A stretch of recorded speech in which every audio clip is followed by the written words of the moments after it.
Philip Hammond says his remarks were a poor choice of words. The Chancellor has labeled the European Union's Brexit negotiators as the enemy, a remark he subsequently described as a poor choice of words. During a television interview, Philip Hammond also called the negotiators the opponents and said they should behave like grown-ups. But he tweeted later, "I was making the point that we are united at home. I regret I used a poor choice of words." Mr. Hammond is in Washington for an International Monetary Fund meeting. He has been criticized for saying that the Brexit process has created uncertainty, and this week a former chancellor claimed he was trying to sabotage the talks. During a series of media interviews in Washington, Mr. Hammond told Sky News that passions are high in the party but we are all going to the same place. But he added, "The enemy, the opponents, are out there on the other side of the table. Those are the people that we have to negotiate with to get the very best deal for Britain." Despite his regrets, Mr. Hammond's comments drew fire from political opponents. Shadow Chancellor John McDonnell said it was an inept approach from a failing government. Insulting the EU is not the way to protect our economic interests. Skip Twitter post by @PhilipHammondUK. Follow Philip Hammond @PhilipHammondUK. In an interview today I was making the point that we are united at home. I regret I used a poor choice of words. 3:43 p.m., October 13, 2017. 800 replies 263 retweets 421 likes. Twitter ads info and privacy. Report. End of Twitter post by @PhilipHammondUK.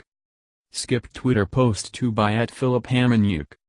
Follow Philip Hammond @PhilipHammondUK. We will work with our friends and partners in the EU on a mutually beneficial Brexit deal. No enemy. Sheer, 2 halves. 3:44 p.m., October 13, 2017. 260 replies 188 retweets 239 likes. Twitter ads info and privacy. Report. End of Twitter post 2 by @PhilipHammondUK. During his interviews, the Chancellor also has described as bizarre and absurd accusations he is talking down the economy. Mr. Hammond said he was a realist and that he wanted to protect and prepare the economy for the challenges ahead. The Chancellor said, "It is absurd to pretend that the process we are engaged in hasn't created some uncertainty. But the underlying economy remains robust.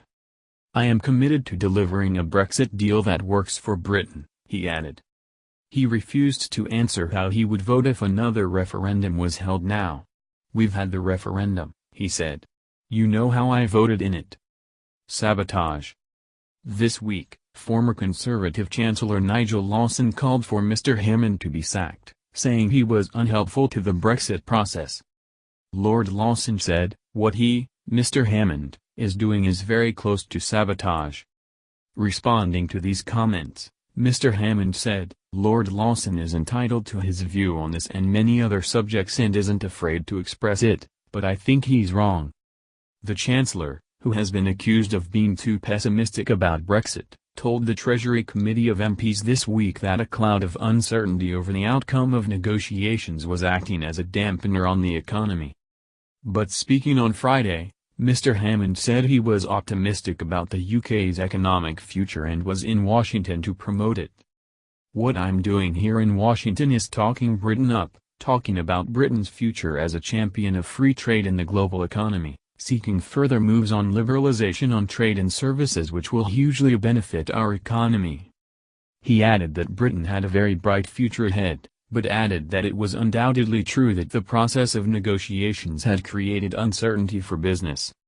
"If you talk to businesses, they would like us to get it done quickly so that they know clearly what our future relationship with the European Union is going to look like." Brexit preparations. Mr. Hammond said the cabinet was united behind Prime Minister Theresa May's recent speech in Florence setting out her Brexit plans. "We know what our proposal is, we put it on the table effectively. Now we want the European Union to engage with it. Challenge us. But let's behave like grown-ups," he said. Mr. Hammond said the government would not spend taxpayers' money preparing for a no-deal Brexit until the very last moment. He said he would not take money from budgets for other areas such as health or education just to send a message to the EU. One former minister, David Jones, has said billions of pounds should be set aside in November's budget for a no-deal scenario. He argued that if this did not happen it would be seen as a sign of weakness by EU leaders, who would think the UK was not serious about leaving the EU without a deal.